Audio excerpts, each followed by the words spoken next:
mañana hicimos un recorrido general también de lo que venimos hablando. Y lo que estamos haciendo es recorriendo a través de toda la Escritura y viendo cómo Dios es un Dios misionero.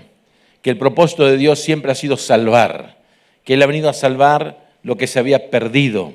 Y que el Cristo es el Cordero de Dios que fue inmolado desde la misma creación del mundo. Antes de crear al hombre, ya Dios había previsto la redención del ser humano. De eso estuvimos hablando.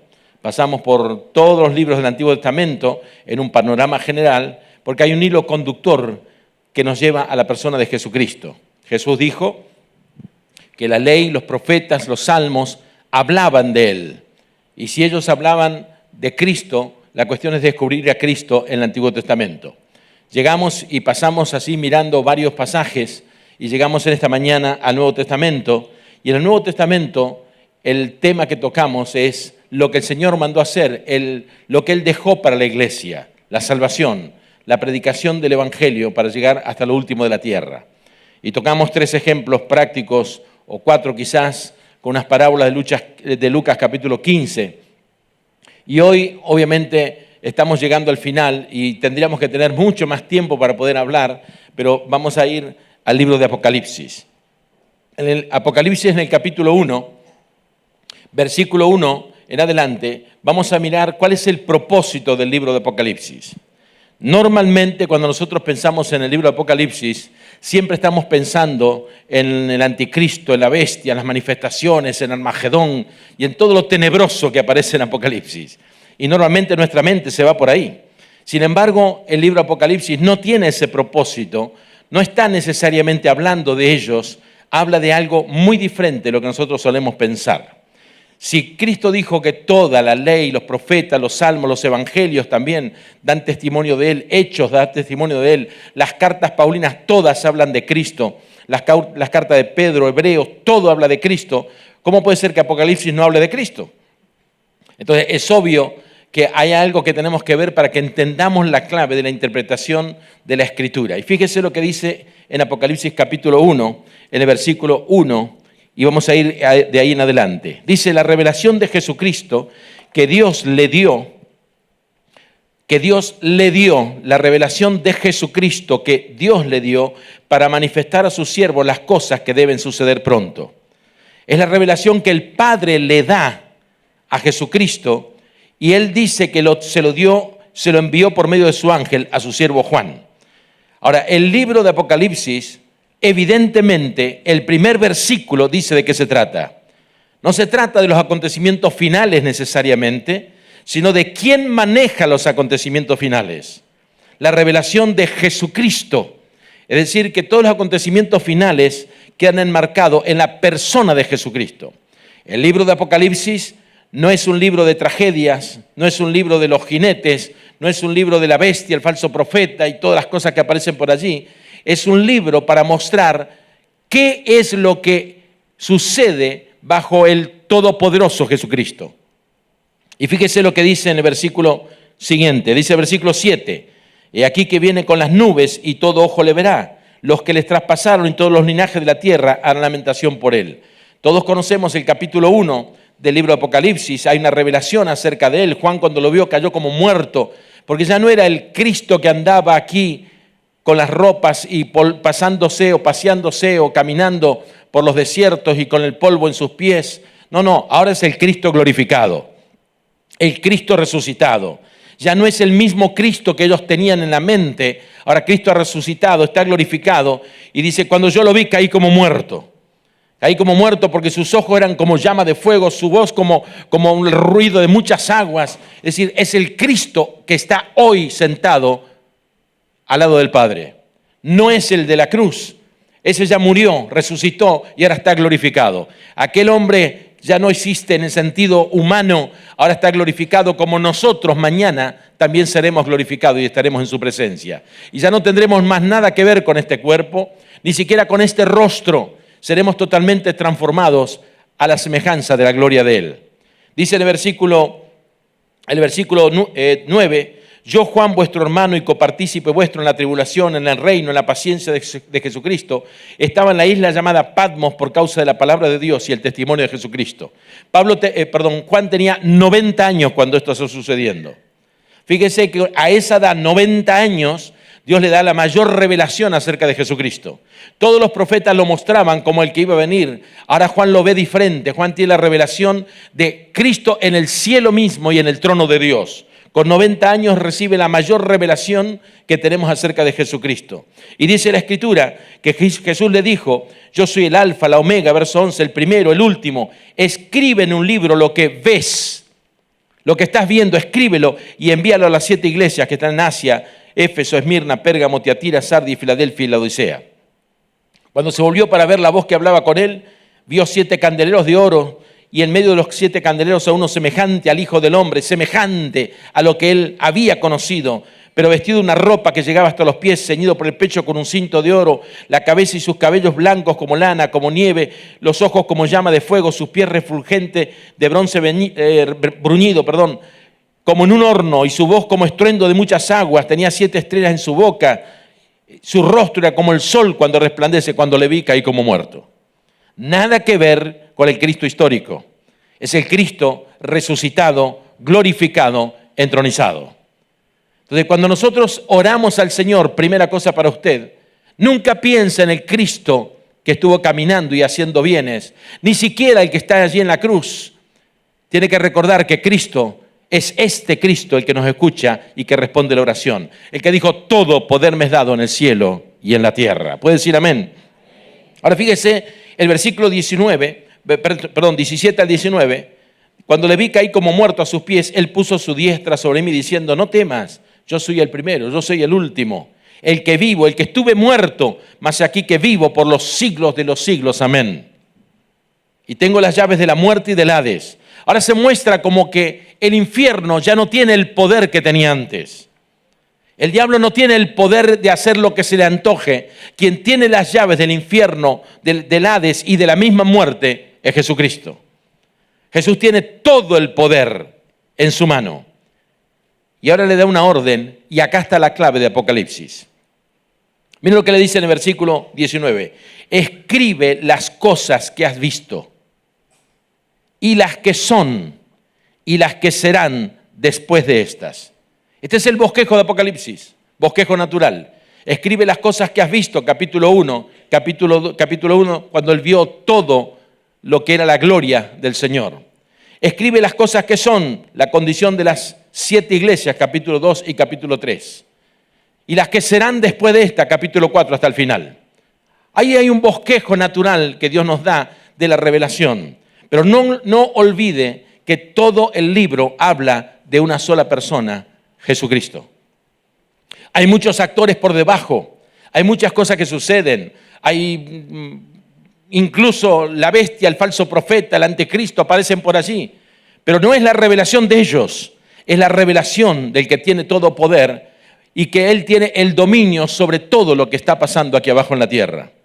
Y entonces la Escritura comienza en el capítulo 4, y cuando vamos al capítulo 4, versículo 1 y 2, usted tiene el texto ahí atrás y dice, después de esto, después de hablar de la condición de las iglesias, de las 7 iglesias, sacar las virtudes y los defectos de cada una, no hay una iglesia perfecta, pero sin embargo ahí el Señor estaba en medio de ellos, paseándose en medio. Lo dijo Jesús, yo estoy con vosotros todos los días hasta el fin.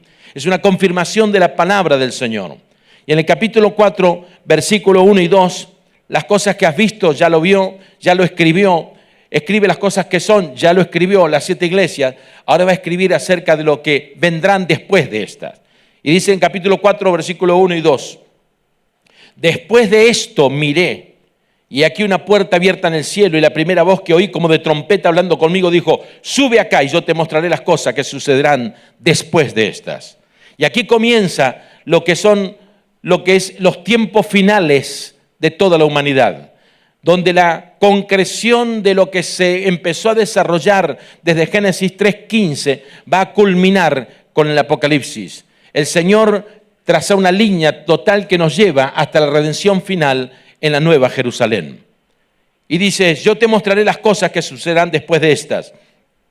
y al instante yo estaba en el Espíritu, y aquí un trono establecido en el cielo, y en el trono uno sentado. Y lo describe el aspecto del que estaba sentado como piedras preciosas, y alrededor del trono había 24 ancianos, y había tronos, y había seres angelicales, y todo lo describe lo que es el trono. Lo importante que está mostrando es que Jesucristo está sentado en el trono. Y si Él está sentado en el trono, significa que Él tiene todo el poder. En el trono se sientan los reyes, no los que sirven. En el trono se sientan los que tienen autoridad. En el trono se sientan los que todos los demás tienen que rendirle honores y ponerse al servicio, someterse, sujetarse al que está en el trono. Jesucristo está en el trono, ya no está más en la cruz, ya no está más en la tumba, ahora está en el trono. Y dice, cuando Él vio en el trono, al instante yo estaba en el Espíritu, y vi un trono, y en el trono uno sentado. Y dice el capítulo 5, y vi en la mano derecha del que estaba sentado en el trono un libro escrito por dentro y por fuera, sellado con 7 sellos. De repente hay un libro allí que está en la mano del que está sentado en el trono. Y vi un ángel fuerte que pregonaba a gran voz, ¿quién es digno de abrir el libro y de desatar sus sellos? ¿Quién es digno de abrir este libro? Hay un misterio en este libro, tiene sellos. Usted recordará en Ezequiel que le hicieron sellar el libro de la revelación que tenía. Usted recordará en el libro de Daniel, que también le hace poner unos sellos y guarda esto para los tiempos finales. Evidentemente está hablando de la revelación que había sido dada a los profetas, pero que no era para nuestro tiempo, sino para los tiempos finales. Y entonces cuando Juan ve esto y hay unos sellos allí en esos libros, él quería saber, y dice la Escritura, que escuche una voz, ¿quién es digno de abrir el libro, de desatar estos sellos para saber el contenido de lo que está ahí adentro? Y ninguno en el cielo, ni en la tierra, ni debajo de la tierra podía abrir el libro, ni aún mirarlo siquiera. Nadie era digno de tocar lo que el contenido de esos libros tenía, o de ese libro y esos sellos tenía. Y lloraba yo mucho porque no se había hallado a ninguno digno de abrir el libro, ni de leerlo, ni de mirarlo.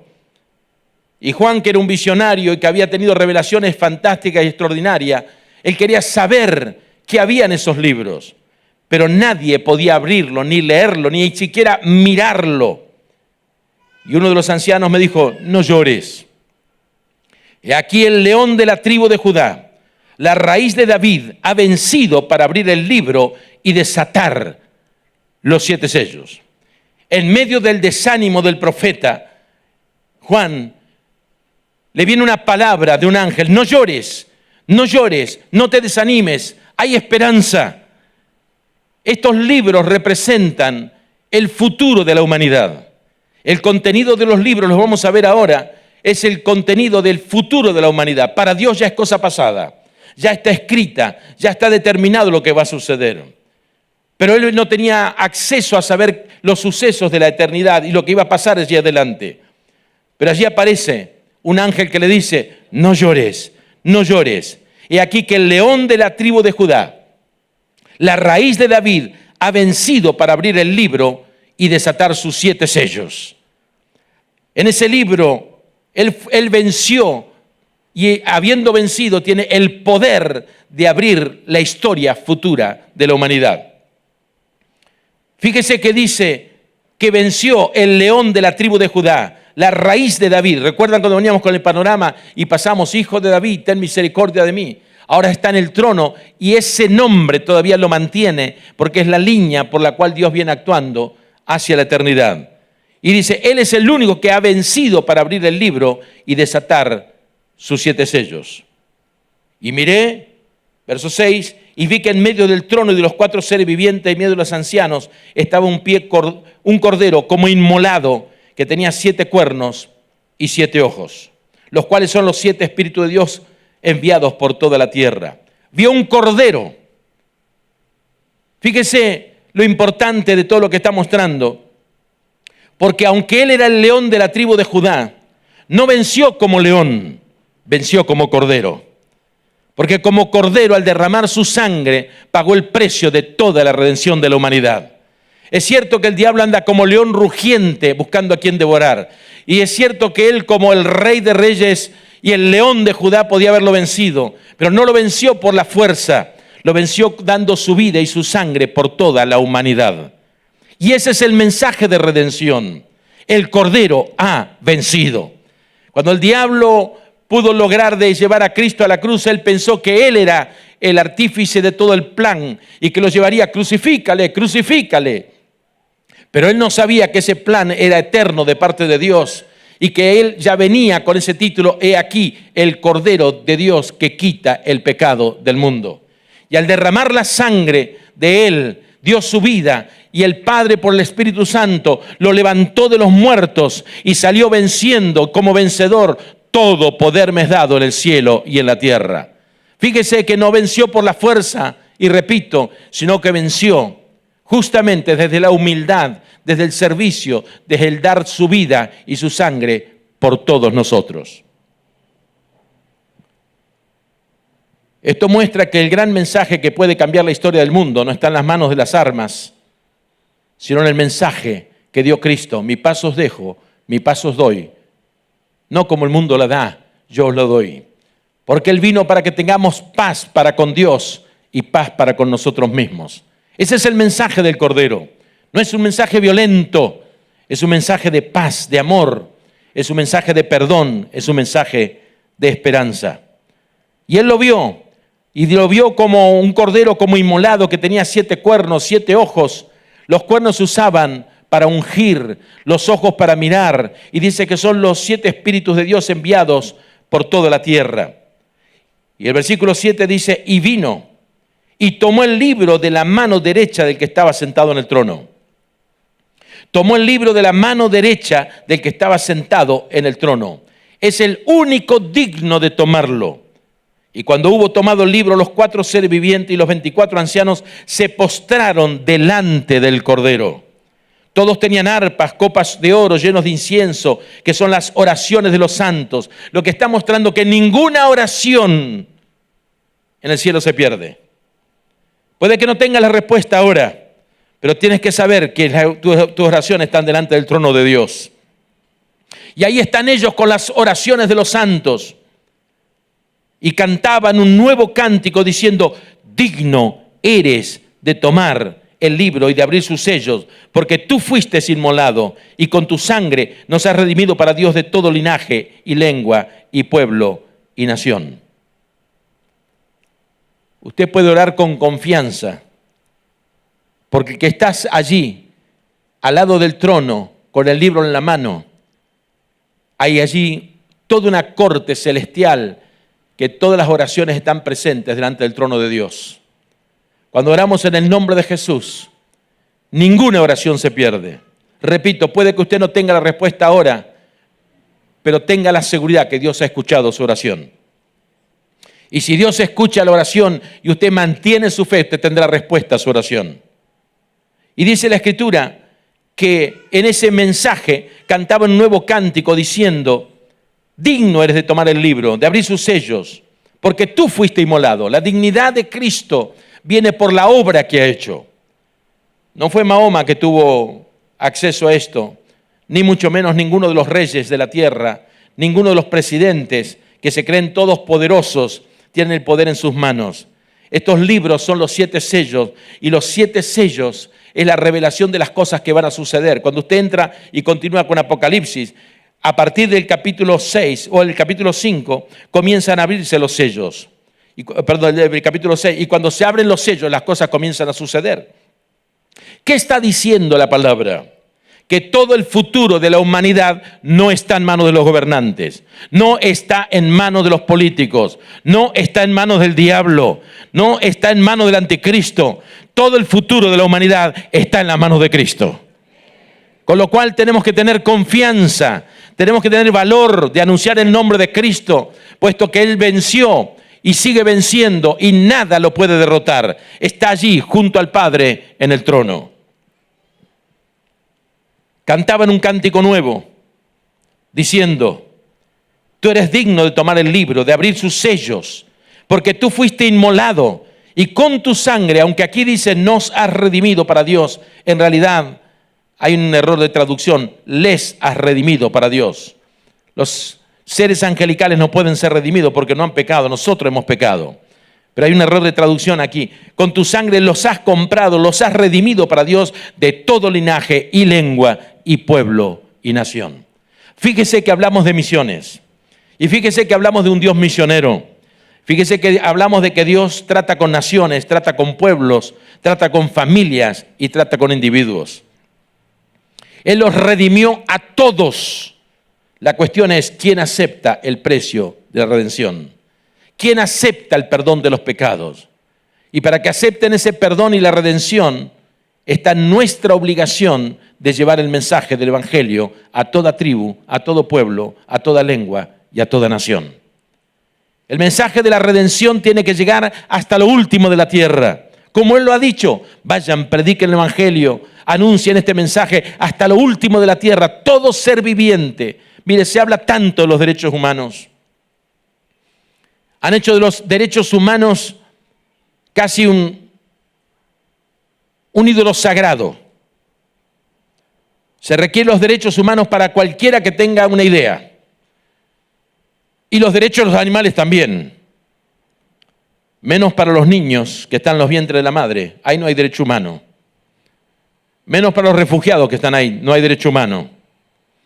Menos para los débiles de la tierra. No hay derechos humanos. Se ha hablado de los derechos humanos de una manera que lo han sacralizado a los derechos humanos.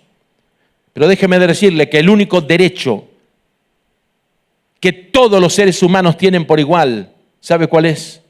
Es que al menos todo ser humano tiene el derecho de oír, aunque sea una sola vez, el mensaje de redención de Jesucristo en su propia lengua, en forma comprensible, para que pueda tomar una decisión acerca de Dios. Ese es el mayor derecho humano. Y no es un derecho naturalmente humano, sino que es una concesión divina. Fue Dios que estableció que todo el mundo debe escuchar este mensaje. No puede ser que hay gente que se muera sin haber escuchado. No puede ser que hay gente que se vaya al infierno sin haber escuchado el mensaje.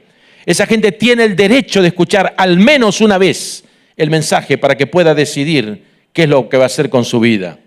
Y esa es nuestra tarea como iglesia. Es anunciar el Evangelio, hasta lo último de la tierra. Cuando hubo tomado el libro, cantaban un nuevo cántico diciendo: digno eres de tomar el libro, eres digno de abrir los sellos, porque tú fuiste inmolado, tú pagaste el precio, y con tu sangre nos has redimido, nos has comprado para Dios. Ya no somos propiedad nuestra, somos del Señor. Es para Dios que nos compró. Y dice, nos compró de todo linaje, de toda lengua, de todo pueblo, de toda nación. Y es más, nos has hecho para nuestro Dios reyes, sacerdotes, y reinaremos sobre la tierra. El futuro de la iglesia no será un futuro malo.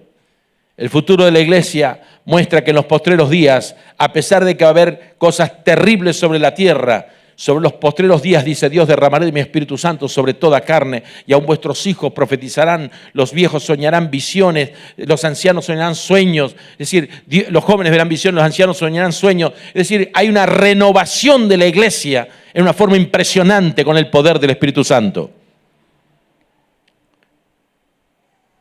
Los políticos y las naciones se rebelan contra Dios, pero el plan de Dios está por encima de toda revelación humana y de toda acción humana. Dios mantiene el poder en la persona de Jesucristo. Y fíjese la declaración que hacen. Miré y oí la voz de muchos ángeles alrededor del trono y de los seres vivientes y de los ancianos, y su número era millones de millones, que decían a gran voz: el Cordero que fue inmolado es digno de tomar el poder, la riqueza, la sabiduría, la fortaleza, la honra, la gloria, la alabanza. Es digno de tomarlo. Todo le pertenece a Él.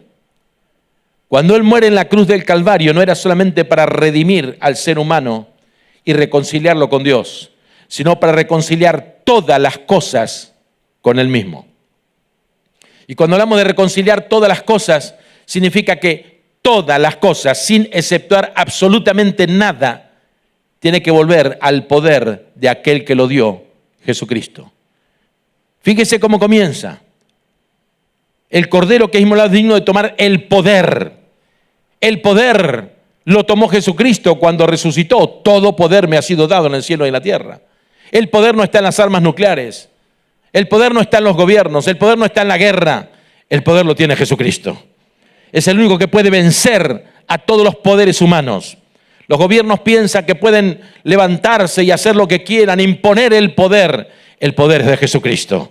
Gracias a Dios porque su poder no ha menguado, sino todo lo contrario. Se manifiesta aún en nuestras vidas al punto de cambiar cosas en nuestra vida que necesitamos. ¿Le tenemos miedo al diablo? No le tema al diablo. Jesucristo lo ha vencido. Es el poder de Jesucristo que nos da a nosotros y, como dijimos el otro día, nos hace más que vencedores. Lo segundo que vemos dice, las riquezas le pertenecen a Jesús. Él es digno de tomar el poder, es digno de tomar las riquezas. Interesante porque el hombre se aferra a las riquezas. El hombre tiene todas las riquezas consigo, que el poder del dinero corrompe a la gente. El poder del dinero hace que mucha gente se eche a perder teniendo buenos principios.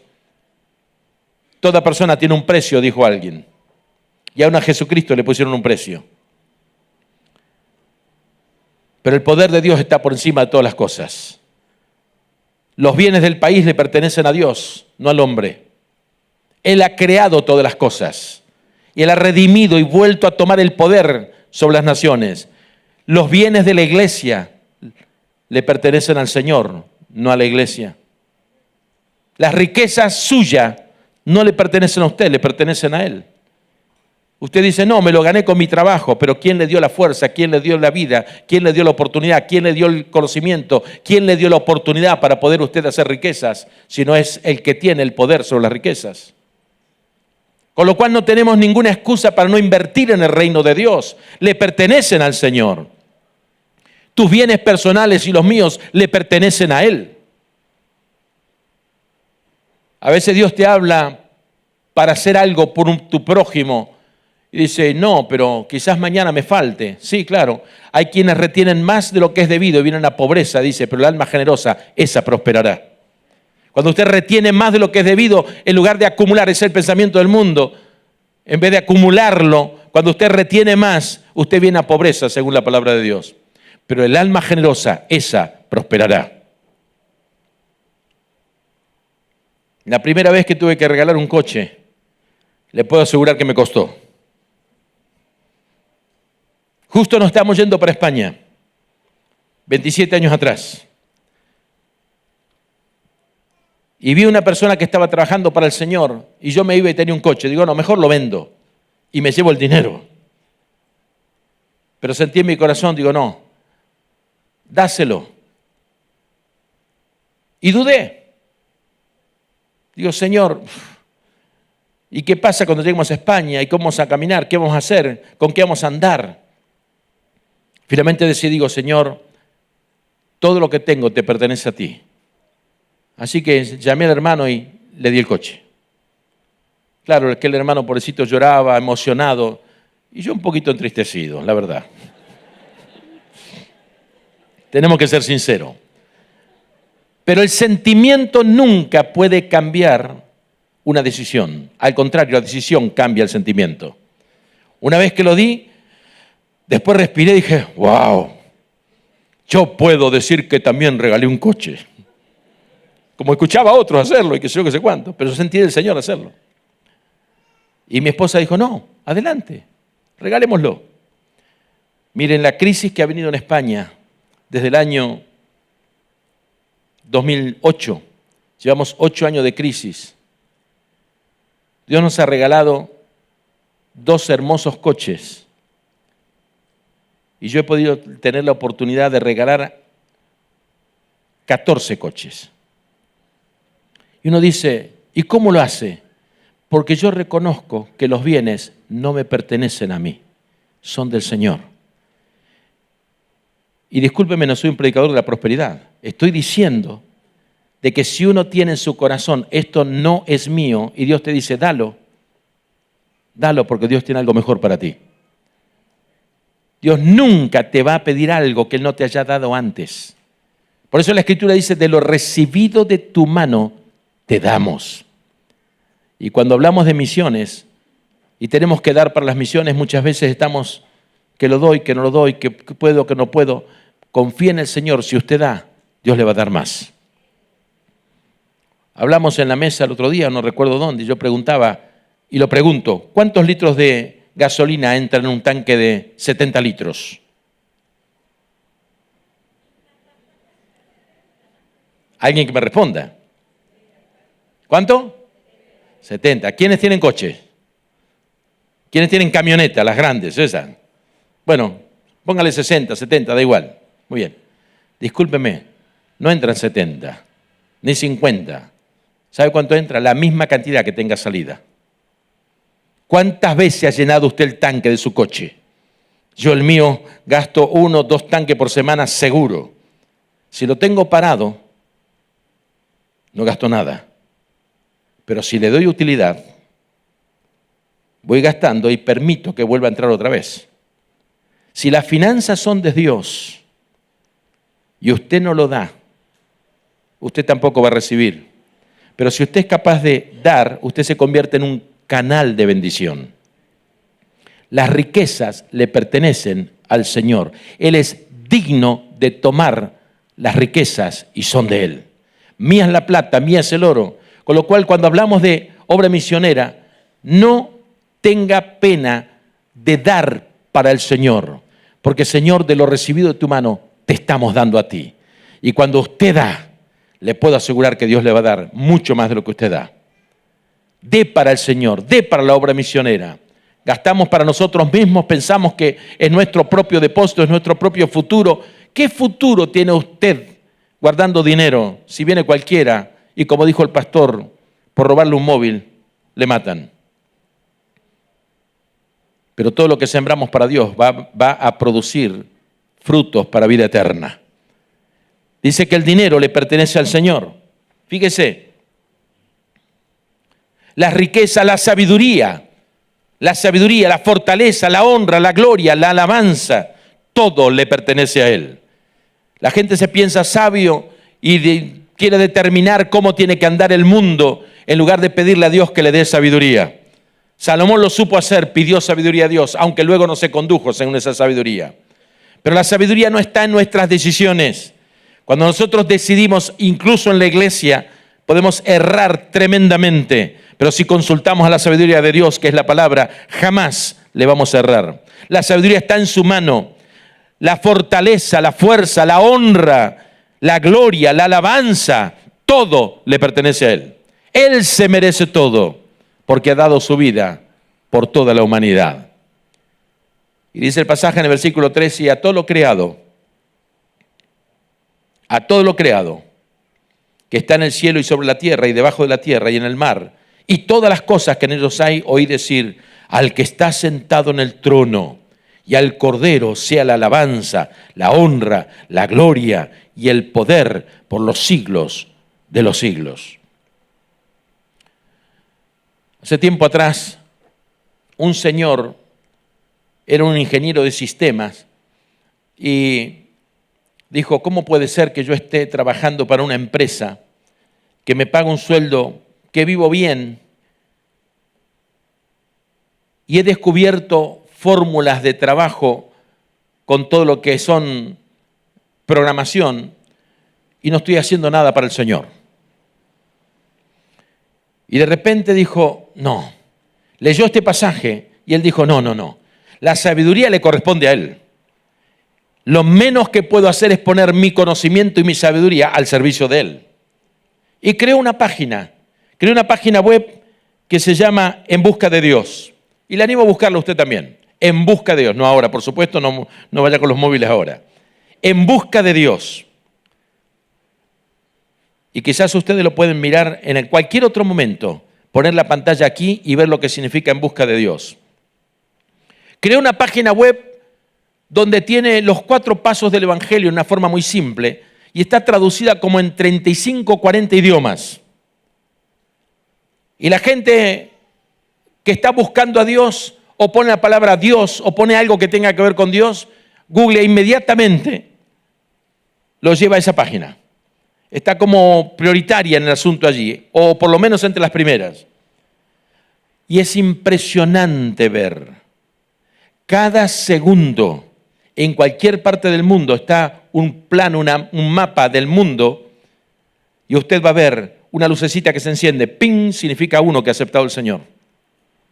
Cuando la persona hace la oración conforme a ese programa y dice, acepto a Cristo, le dice, si usted ha aceptado a Cristo y ora aceptando al Señor, dele clic aquí. Cuando hace clic aquí, en el mapa del mundo que ellos tienen, una lucecita se enciende y aparecen los datos. Ciudad de tal en Turquía, persona acaba de recibir al Señor. Un segundo más tarde, ciudad en Rusia, una persona acaba de recibir al Señor. Una ciudad en Guatemala acaba de recibir al Señor. Y es continuamente encendiéndose las luces de la gente que está recibiendo a Cristo.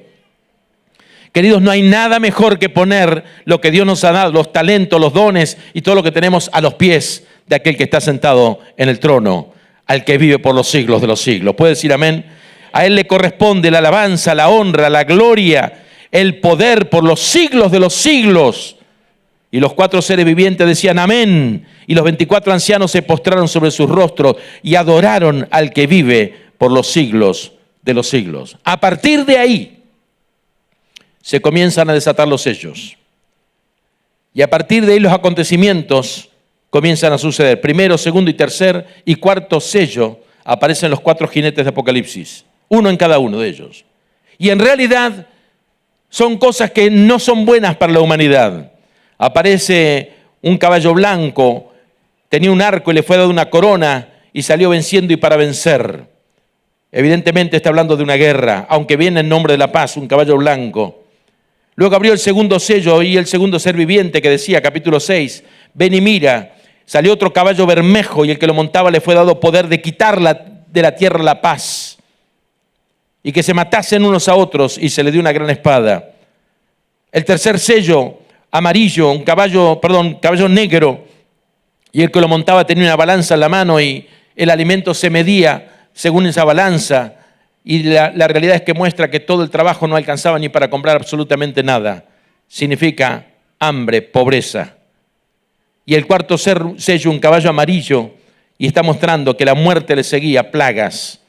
Lo que está diciendo es que los acontecimientos futuros de la humanidad y todo lo que va a pasar de aquí en adelante, que no va a ser bueno, no es Satanás que tiene el poder para hacerlo.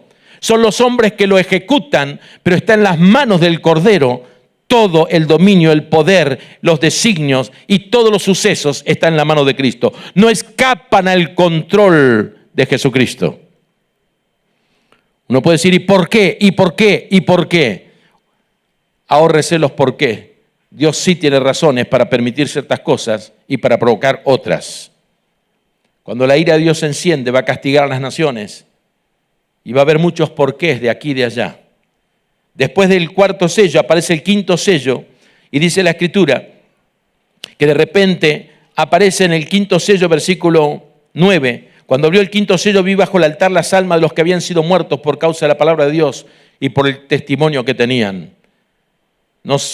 Hoy tenemos más de 120,000 personas que mueren por causa de Cristo en el mundo cada año.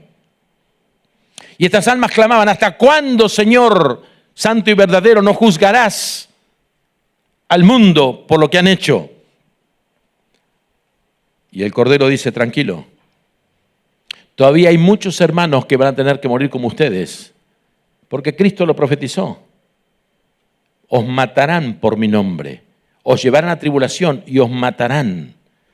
Estaba profetizado que suceda y Dios permite que suceda. Y uno dice, ¿cómo puede Dios permitir eso? Olvídese del cómo, el por qué. Él tiene toda la sabiduría, todo el poder y sabe lo que está haciendo. Y a partir de ahí el último sello desata las 7 copas de la ira, las trompetas de Dios y las copas de las iras. Todo lo que vemos en Apocalipsis que va a suceder, repito, no tiene que ver con el diablo, tiene que ver con el que tiene todo el poder.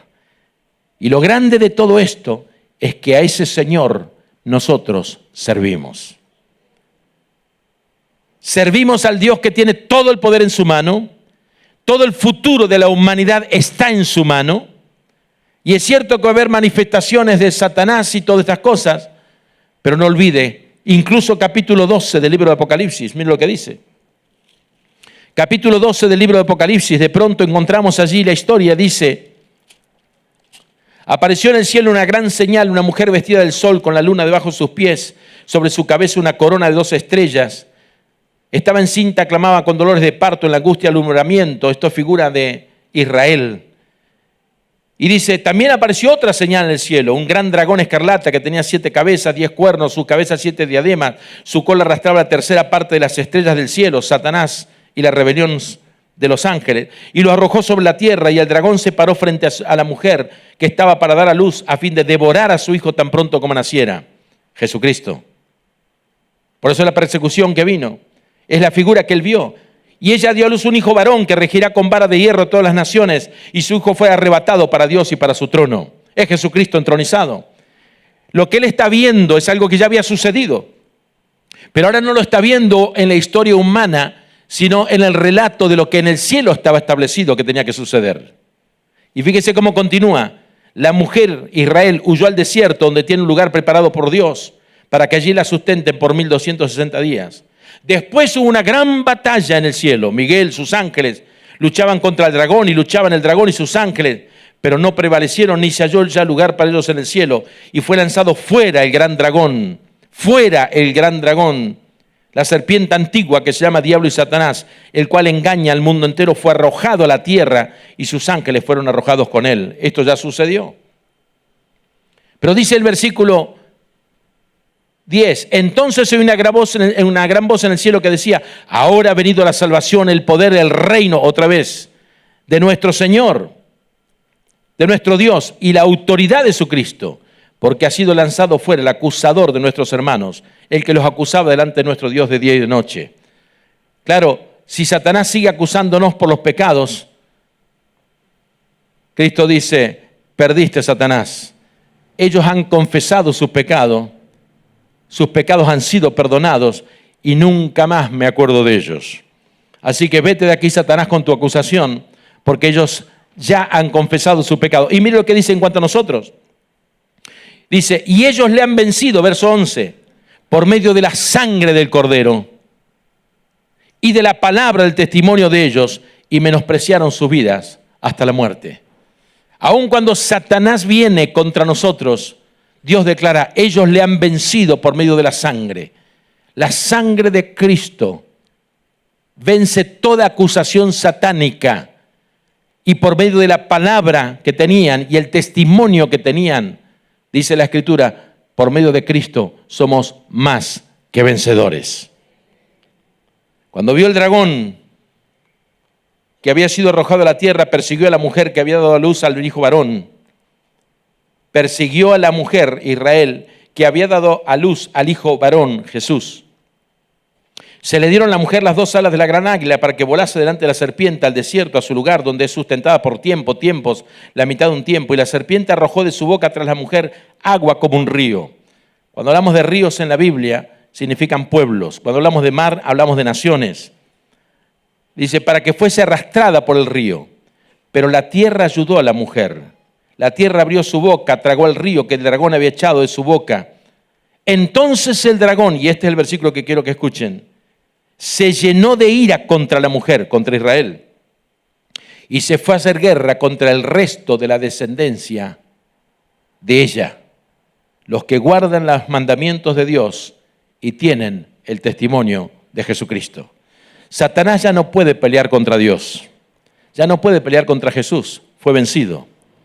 Va a tratar de pelear contra usted, va a tratar de pelear contra mí, va a tratar de pelear contra la descendencia de Cristo, es decir, los cristianos, y esto es lo que está sucediendo. Pero recuerde, nosotros le hemos vencido por medio de la sangre de Jesucristo y por la palabra del testimonio que uno tiene.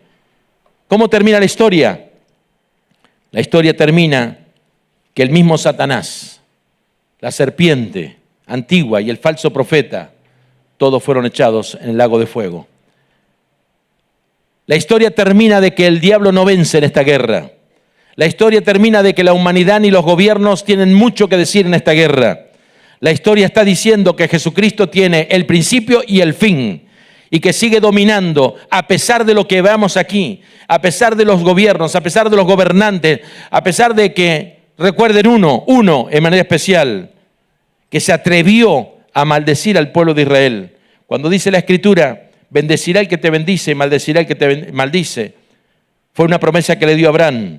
Y recordarán un presidente de aquí cerquita que muy cercano dijo: desde el fondo de mis entrañas maldigo a Israel. En ese momento se le decretó el cáncer que terminó con la muerte de Chávez. Estamos puestos para llevar bendición, no maldición. Estamos puestos para llevar una palabra de bendición a la gente.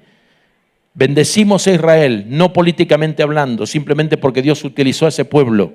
Bendecimos a Israel porque ha sido un pueblo escogido por Dios, aunque ha errado en su camino. Bendecimos a Israel porque de allí también vino el Salvador.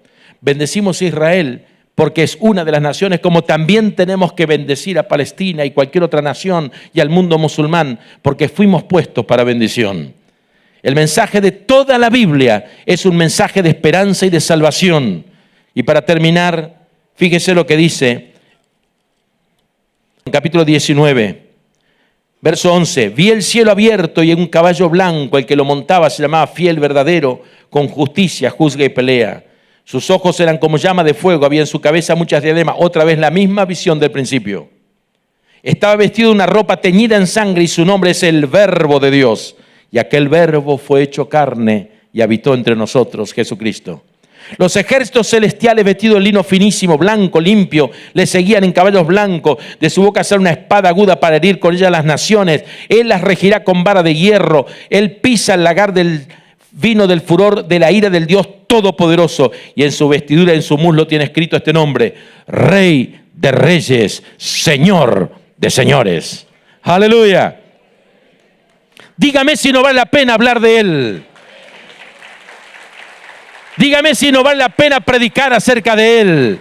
No estamos hablando de un Cristo que caminó la tierra. Estamos hablando de uno que tiene todo poder sobre el cielo, sobre la tierra y arriba y debajo, y que toda rodilla se tiene que doblar delante de Él. Por eso Pablo decía: no me avergüenzo del Evangelio, porque es poder de Dios. La historia termina con el capítulo 20, cuando dice el versículo 4, vi tronos, se sentaron sobre ellos los que recibieron facultad de juzgar.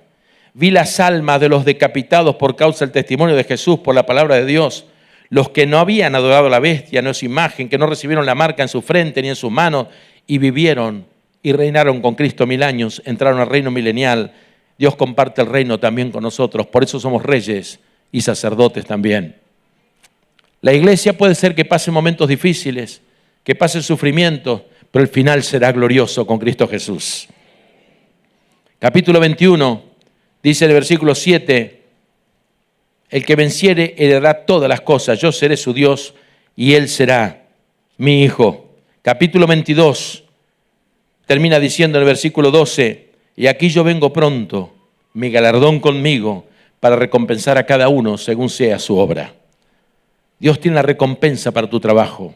Dios tiene tu recompensa para todo lo que hagas en el reino de Dios. Dios tiene recompensa por tu fidelidad. Dios tiene recompensa por el amor que tienes a las almas perdidas. La recompensa viene de parte de Dios. No esperes la recompensa de los hombres, quedarás defraudado. Pero si miras hacia arriba, la recompensa viene de Él. Y dice la Escritura: yo soy la raíz, el linaje de David, la estrella resplandeciente de la mañana. Y el Espíritu y la esposa, el Espíritu Santo que está en la iglesia, dicen: ven. Y el que oye diga: ven. El que oye diga: ven. Y el que tiene sed, venga. El que quiera, tome del agua de la vida gratuitamente. Cristo todavía sigue diciendo: ven, ven, ven, ven. Y nosotros tenemos que decir a la gente: venga a Cristo. Ven a Cristo, ven a Cristo. Y más bien, en lugar de decirle al Señor: sí, ven Señor Jesús, como termina diciendo el libro, deberíamos decir: Señor, no vengas todavía. No vengas todavía. Todavía tengo un hijo que no te conoce.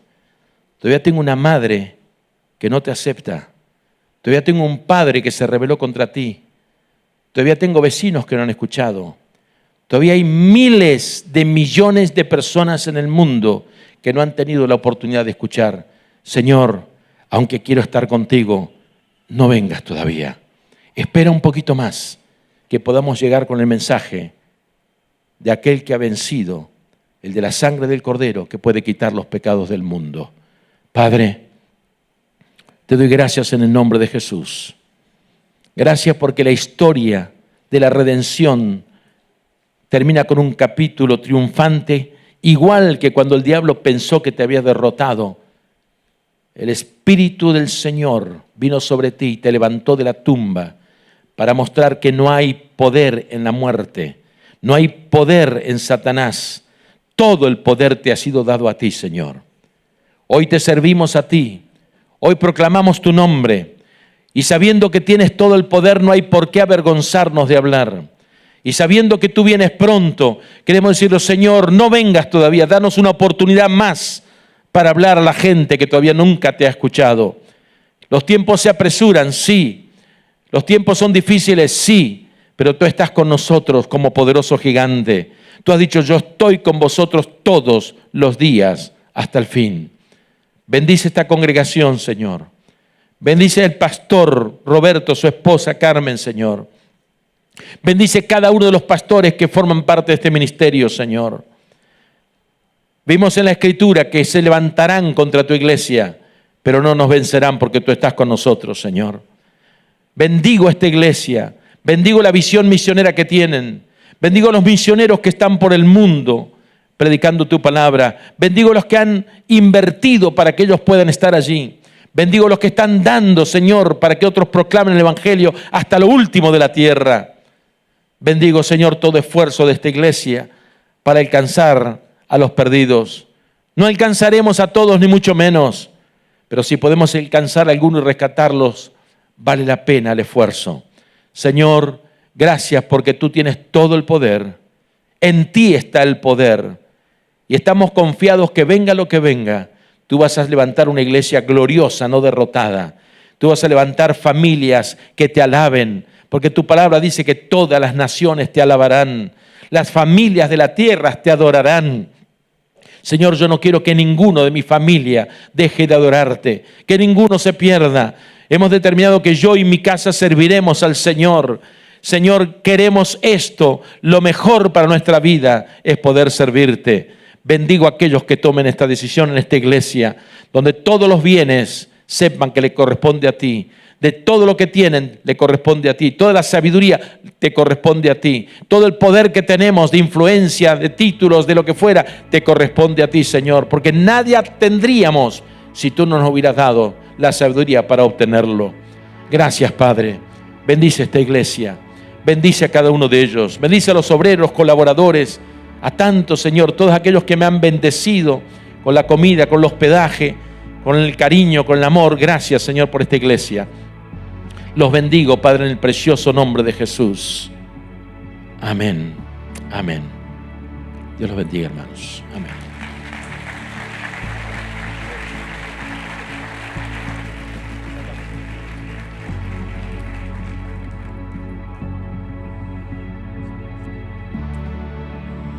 El pastor tiene que salir al aeropuerto, a las 10 de la noche sale su avión para España y él tiene que cumplir un ministerio ahí en España, después regresa para Chile para otra conferencia, así que le vamos a pedir, nos ponemos de pie, vamos a orar por el pastor Enrique Montenegro. Él nos ha bendecido toda esta semana, quedan los videos para que ustedes puedan después repasarlos también, y quiero orar por él, por su ministerio, por su vida.